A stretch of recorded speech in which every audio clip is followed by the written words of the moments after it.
Après avoir fui les violences au sud Kivu et s'être réfugiés à Goma, des milliers de déplacés congolais ont fini par retourner dans leur village, sur les ruines de leurs maisons, partiellement endommagées pour certaines et complètement détruites pour d'autres. Des villages où il est quasiment plus possible de vivre, mais à choisir entre la peste et le choléra, comme dit l'expression, ces déplacés ont fait leur choix.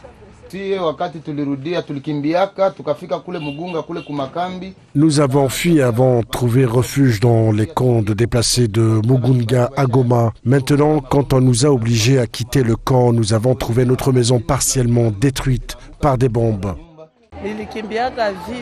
On avait fui la guerre et trouvé refuge à Goma. Mais la même chose qu'on a fui nous a retrouvés à Goma et on a décidé de rentrer ici. Et maintenant, il y a une petite accalmie.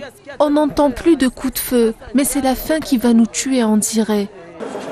Les violences qui secouent l'est de la RDC depuis des semaines, poussant des milliers de personnes à partir de chez elles, ont eu des répercussions sur la situation humanitaire des populations. Les combats entre l'armée congolaise et le groupe M23 ont mené à la destruction des habitations, des terres agricoles et des équipements publics. Résultat des courses, la population civile se retrouve démunie, sans toit, sans argent, sans travail et sans rien à manger.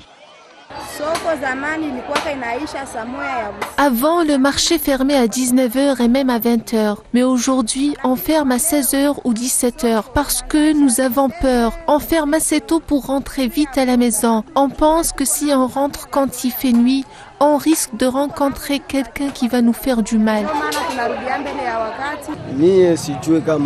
Je ne sais pas vraiment si la population peut vivre dans ces conditions parce que c'est la souffrance. Le M23 nous oblige à cultiver la terre alors que nous, les jeunes, on a des petits commerces. Du coup, le temps qu'on devait employer à travailler sur nos petits commerces, le M23 nous le prend pour aller faire leur corvée.